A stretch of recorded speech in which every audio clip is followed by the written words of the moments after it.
brand new from Panasonic, the Lumix S5. Now, there's a lot of things that are great about this camera and also a few things that could use some improvement. Let's start with this, a full frame 24.2 megapixel sensor that records 4K at 10-bit 422. We're getting over 14 stops of dynamic range. We have dual card slots, a nice flip screen, dual native ISO, so we should get some pretty good low light performance, and Panasonic has always had great IBIS.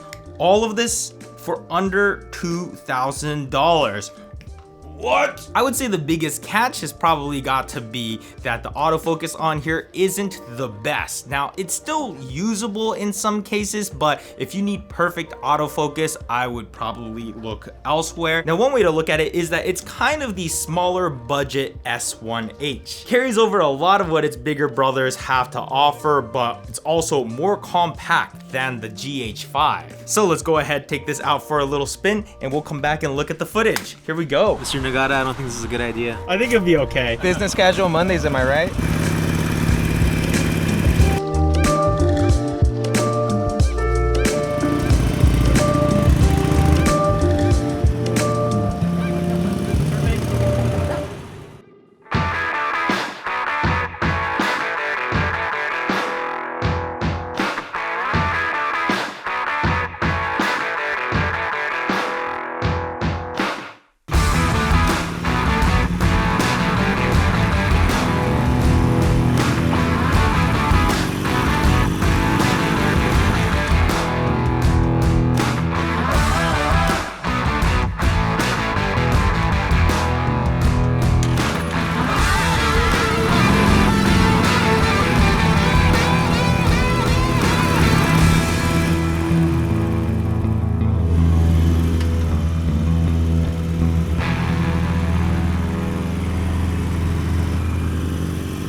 What do you think, Sam? You think we got some good shots? Mr. Nagata, I think we got some amazing shots. Something's different about you.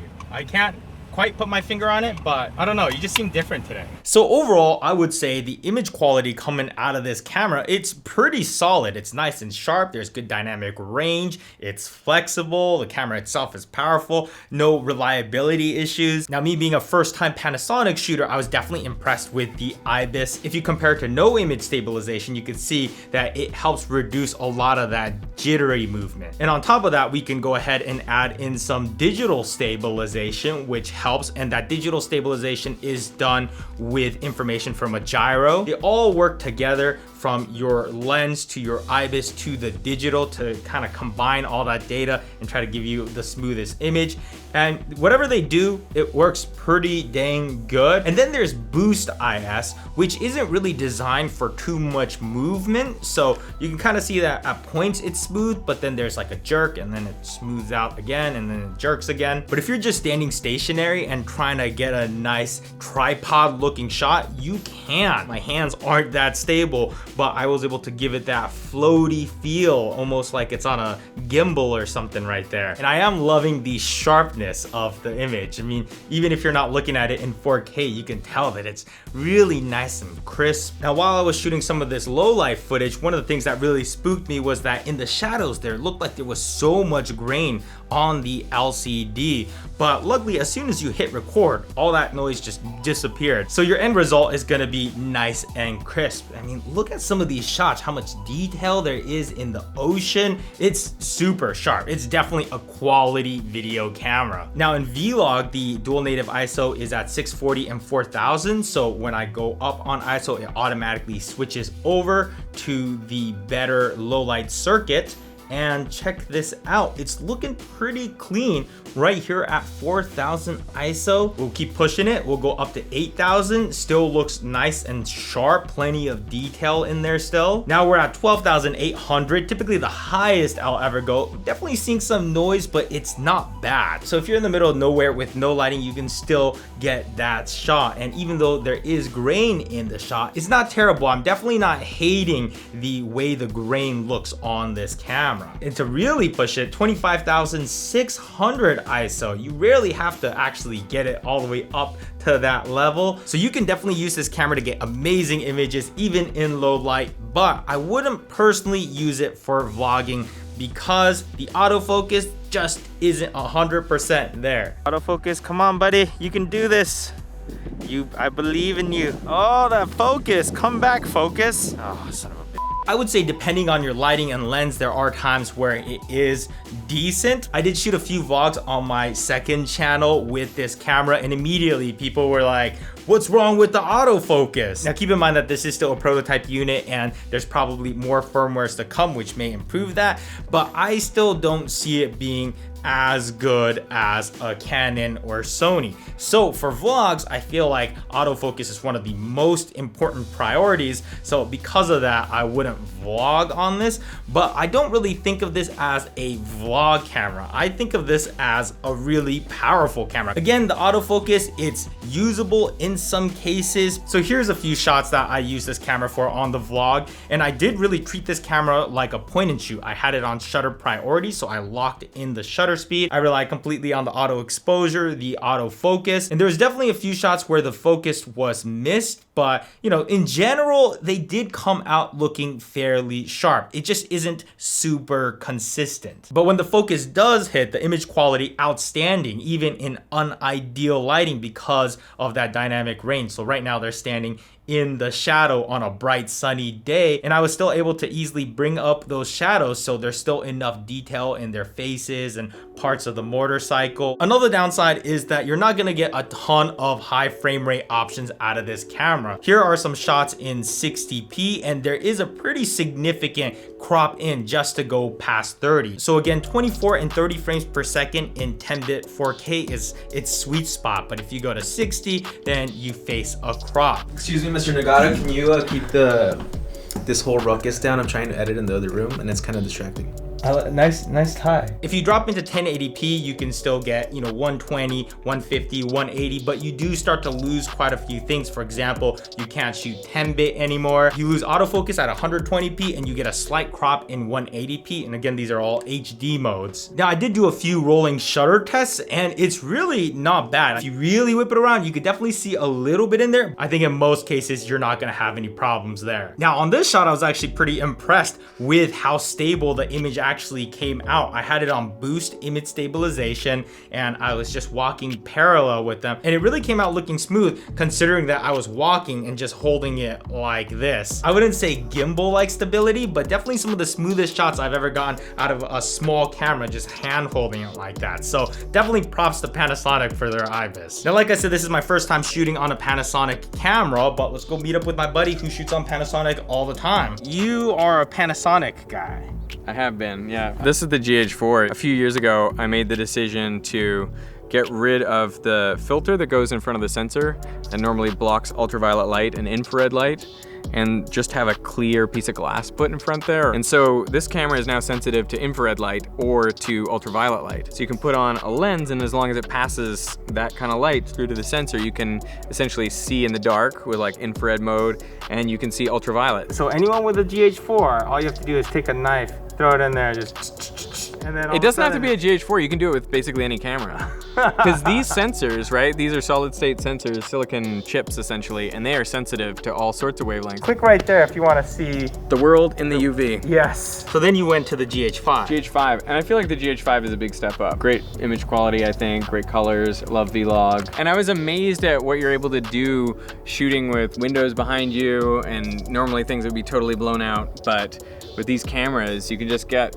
way more dynamic range than I think you would expect out of a little camera like that. The GH5 seemed like it was ahead of the time, right? Because it was one of the first ones to get to 4K 10-bit. It's amazing. So when the S1H came out, there were some features that I really jumped at. I think it is a low light beast with dual native ISO. I mean, being full frame, it's fantastic.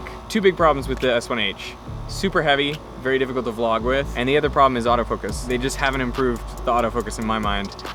To a level where it's 100% reliable. Right, so you've been doing this, huh? You leave this on the tripod and you kind of... I lean as far back as I can. I semi-depress the shutter button at my full arm's reach, and I just try to make sure that it like goes green on my face. That I feel like is annoying. What are your first thoughts on this camera? The S5. There's a lot that feels similar, but it is much smaller than the S1H. If you take a look at that body, It's almost like half the size. I also love the little hot shoe adapter that comes in and I can plug XLR mics into. Right, yeah. I love being able to plug my XLR mics into all of these. What made you go Panasonic? Before this, I had the M50, and so I was just looking for an upgrade from that. Oh, okay, wait, it's getting pretty dark, but this light. I erased everything. Is that bright enough? Oh yeah, okay? there you go. Is that Yeah, good? that's Okay. a light right Okay, there. Cool. Atmos Ninja also doubles as a little light. I can turn on that too. There we go. All right. Oh man, 2 lights. 2 lights. There Oh, we look go. at that. If you hold it down low, you look like Oh, a monster. yeah, You got to okay. bring There it we up go. like There we that. go. Yeah. By myself. Oh, perfect. Yeah. All right. So why'd you go with the GH5? The reason I went with the GH5S originally is because it produced a nice 4K image, which it definitely does. And when I was shopping around, I was watching a lot of Caleb Pike, DSLR video shooter, and Gerald Undone, and they were shooting on GH5, GH5Ss, and just overall the vibe around it felt really good to me. I put it to the Atomos as a monitor, and then also so that it goes straight into ProRes. I do have to carry it around with me everywhere, but I make it work. All they need to do with this is fix the autofocus and the IBIS, and this would have been like my perfect camera at least. Like the image. I love the image. Okay, one of the things that blew me away with this S5 was the dynamic range test. So first of all, let's look at the shadows. And everything is underexposed with the lens. The ISO is locked in at 640, which is its native ISO for vlog. Now I'm gonna go ahead and take all these shots and try to correct them in post and see how recoverable these shadows are. At 3 stops underexposed, I'd say it's somewhat recoverable. You definitely see some grain, and at 5 stops underexposed, I mean, that's pretty extreme, not usable, but that's no surprise, right? This is pretty decent for shadows, but what blew my mind was how it handled the highlights. So same type of deal,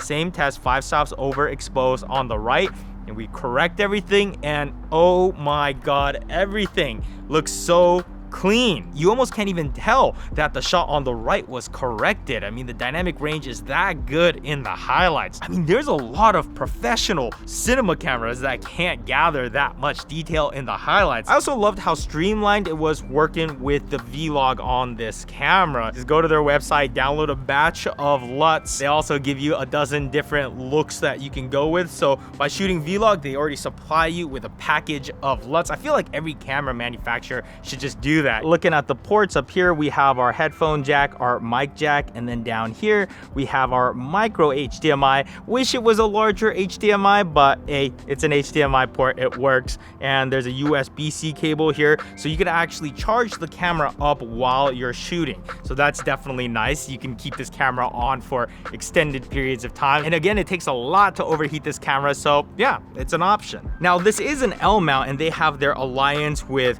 Leica and Sigma. So it's not like they have as big of a selection of lenses as Sony or Canon would have, but with that alliance, it's cool that you can use different lenses from different brands and they work just as well as if they were native lenses. You can't really adapt this to other mirrorless lenses, but you can adapt it pretty easily to EF or PL. So that gives you a whole world of options out there. Also, anamorphic modes built into this camera. Now this doesn't really have some of the flashy, 240 frames per second options in here, but what it does have is the tools that cinematographers want. Not just zebras, but we actually have built-in waveform on this camera itself. There's this little spot meter that I can drag around the frame, and it tells me how many stops over or how many stops under I am on that part of the frame. That's pretty cool. When you're going manual focus, it has built-in peaking as well as magnification that pops up. So, if you're not too scared of manual focus, I mean, this camera kind of has it all. Like, I want to say if I was shooting a professional project or a short film or something like that,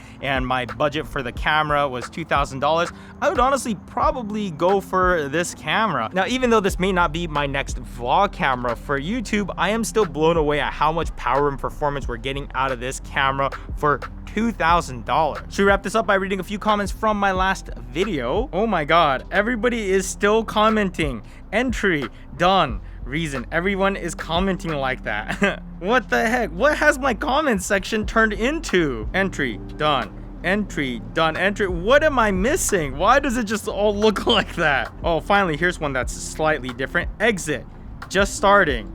Excuse being different. Well, I guess that's kind of different of a comment. Mr. Nagata, I think we did an amazing job today. Can you stop talking like that? Talking like what? You're sophisticated and all. Can you give me my Sam back? No, it is Samuel now. I think I'm just gonna go to sleep now, and hopefully when I wake up, things will be back to normal. Would you like me to tuck you in, sir? No, please don't.